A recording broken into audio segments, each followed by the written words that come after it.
देवच दिसत आहे तुमच्यामध्ये सर्व.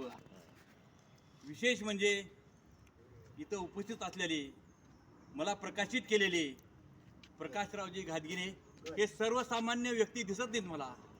ते काहीतरी आगळे वेगळे रूप आहेत. त्यांच्या हातामध्ये आणि वाणीमध्ये खरोखरच सरस्वती आहे. कारण की मी त्यांना म्हणजे सिनियर सिटीजनमध्ये त्यांच्या जवळून त्यांचा मी संपर्क साधला.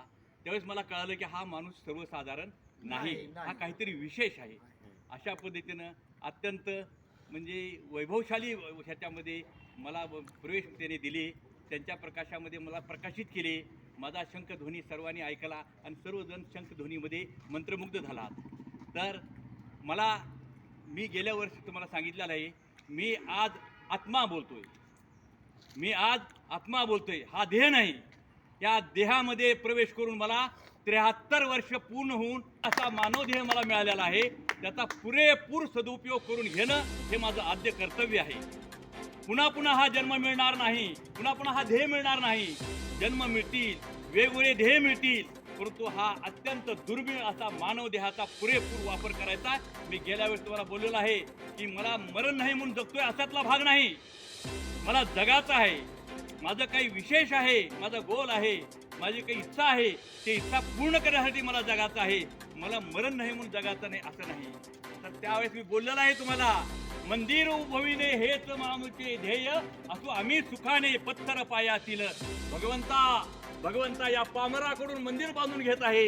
हे परमेश्वर ह्या पामराकडून सूर्य भगवंताचं मंदिर बांधून घेत आहे. किती आनंद झालाय मला, किती आनंद झालाय. त्या परमेश्वराला मी आव्हान केलेलं आहे, हे परमेश्वरा तुम्ही तर याच या, तुमच्या सोबत तुमचे दोन्ही पुत्राला घेऊन या, यमराज आणि शनी महाराज.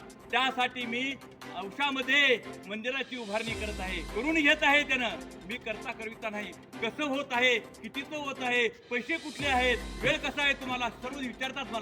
मलाच आश्चर्य वाटत आहे. खरोखरच परमेश्वरानं माझी इच्छा पूर्ण केला. गेल्याच वेळेस तर तुम्हाला म्हणलो होतो ह्या कार्यक्रमामध्ये की मी जे जगतोय ते मरण नाही म्हणून जगत नाही, तर मला काहीतरी माझा एम आहे, तो एम सिद्ध करण्यासाठी करतोय. आणि खरोखर माझी इच्छा परमेश्वर पूर्ण करत आहे. आता सध्या औषामध्ये एक भव्य दिव्य अत्याधुनिक कॉम्प्युटराइज्ड सूर्यमंदिराचं बांधकाम होत आहे 4 एकरमध्ये. बघा, त्या पामराच्या हातून तो सूर्यनारायण करून घेत आहे. आता आनंद आहे. आणि त्या पायाच्या खाली माझं निवासस्थान बांधलेलं आहे. मी सुरुवातीला बांधता मंदिर उभविणे हेच आमचे ध्येय, असो आम्ही सुखाने पत्थर पायातील. तुम्हाला सांगतो 1-2 वर्षानंतर मी कुठेही हिंडणार नाही. त्याच ठिकाणी माझं वास्तव्य आहे. त्याच ठिकाणी मी निरंतर त्या निवासस्थानी बसणार आहे. परमेश्वराचे ध्यान धारणा पूजा अर्चा करत बसणार आहे. तर आता तुम्हाला मी जे विनंती करणार आहे, पुढील आयुष्यासाठी मला जे तुम्ही आहे ते भरभरून आशीर्वाद द्यायचा आहे. ते कशासाठी? पुढचं आयुष्य मला फक्त भगवंताचं चिंतन, नामस्मरण, भजन, कीर्तन आणि ध्यान धारणा मेडिटेशनमध्ये जायचं आहे. त्याकरता तुम्ही मला भरभरून आशीर्वाद द्यावा ही मी तुम्हाला सर्वांना नम्र विनंती करत आहो. तुमचा काढतो मामा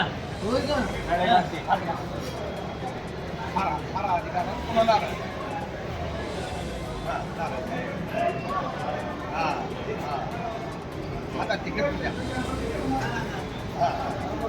इकडे बघा.